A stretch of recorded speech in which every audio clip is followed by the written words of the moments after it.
En étudiant les êtres spirituels dans la Bible, nous avons appris que Dieu habite le royaume des cieux, mais pas tout seul. Il y a tout son état-major que la Bible appelle le conseil divin. Mais la Bible mentionne encore d'autres habitants du monde spirituel, comme les chérubins et les anges. Et si on parlait d'eux? Bon, commençons par les chérubins. Ce sont des mignons bébés potelés avec des ailes, non? Non, enlève-toi cette image de la tête. Les chérubins, ou en hébreu kérouvim, sont beaucoup plus fascinants. Ils sont décrits comme des créatures hybrides, une sorte de combinaison de différents animaux. Et à chaque apparition, leur aspect change légèrement. Impressionnant. Et oui, ils sont censés être intimidants. Ils montent la garde à la frontière entre le ciel et la terre. En les voyant, on est conscient d'entrer dans la présence de celui qui est au-dessus de tout et d'intégrer une réalité qui est tout autre. La première fois que des chérubins apparaissent dans l'histoire de la Bible, ils se tiennent à l'extérieur du jardin d'Éden. Tout à fait. Le jardin est la demeure de Dieu. Il place donc ses gardes du corps spirituels à l'entrée, de sorte que les humains rebelles n'y aient plus accès, au risque de tout faire échouer. Mais l'histoire biblique raconte comment Dieu veut que nous revenions dans sa présence. Exactement. C'est pourquoi il a choisi le peuple d'Israël et lui a symboliquement offert un Éden miniature appelé le tabernacle, puis le temple de Jérusalem. Dans ces deux espaces, les chérubins étaient peints et gravés partout, rappelant aux prêtres qu'ils travaillent dans la présence de Dieu. Alors, si un prêtre entrait dans le Saint des Saints, il y voyait un coffre en or appelé l'Arche de l'Alliance, et dessus se trouvaient 2 chérubins. C'est quoi ça? En fait, les auteurs bibliques ont décrit l'arche comme le marchepied du trône de Dieu porté par les chérubins. Comme on le lit dans le psaume 99, son siège est au-dessus des chérubins.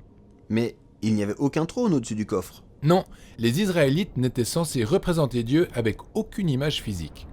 Mais quand les prophètes ont eu des visions de cet espace, ils ont vu Yahweh assis sur son trône.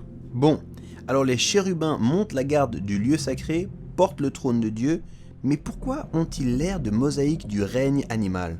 Eh bien, ce sont des représentations symboliques de toutes les créatures de la terre, car elles appartiennent toutes à Dieu.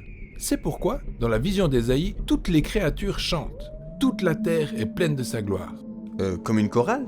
Ouais, à travers les chérubins, toute la création offre des louanges à son créateur. Super, voilà pour ce qui est des chérubins. Parlons à présent des anges. Je les connais un peu mieux, ils ressemblent aux hommes, mais avec des ailes. Non, attends, stop. Dans la Bible, les anges n'ont pas d'ailes. Quoi? Pas d'ailes? Pas d'ailes d'ange. En fait, on confond souvent les anges avec les humains en raison de leur ressemblance. C'est juste qu'ils sont un peu plus impressionnants. Mais les chérubins ont des ailes. Ouais, et les anges sont différents car leur rôle est tout aussi différent. D'accord, mais quel est-il? Eh bien, comme les humains ne peuvent plus entrer dans le domaine de Dieu, c'est Dieu qui vient vers nous. Et il le fait souvent par l'intermédiaire de ses ambassadeurs spirituels. Les anges sont donc des espèces de messagers spirituels? Oui, et c'est la signification du mot ange, un messager. Tout à fait, et on les voit très souvent dans la Bible, comme l'ange qui est apparu à Marie, lui annonçant qu'elle était enceinte de Jésus. Ouais. Et l'autre rôle majeur des anges consiste à effectuer des missions de la part de Dieu. Parfois, ils sauvent des personnes du danger, lorsque par exemple Pierre est libéré de prison. Au fait, il y a des anges vraiment cool, comme Michel et Gabriel. Le prénom Gabriel signifie « Dieu est ma force ». Et Michel veut dire « qui est semblable à Dieu ». Mais remarque aussi que ces prénoms désignent Dieu et non les anges. Tout comme les humains, les anges sont des images de la présence et de la puissance de Dieu. Ok. Ce serait trop cool de rencontrer un ange. Peut-être que ça arrivera, ou alors c'est déjà arrivé. Mais personne dans la Bible n'a jamais été encouragé à aller à la recherche des anges. Et lorsque des anges se manifestent, les gens sont généralement perplexes ou en panique. Les anges sont vraiment fabuleux. Mais ils jouent un rôle secondaire dans la Bible. Oui, parce que le but suprême de Dieu est de ramener les humains dans sa présence, dans un ciel et une terre réunis. En attendant d'y être, il se sert des anges pour guider et servir son peuple.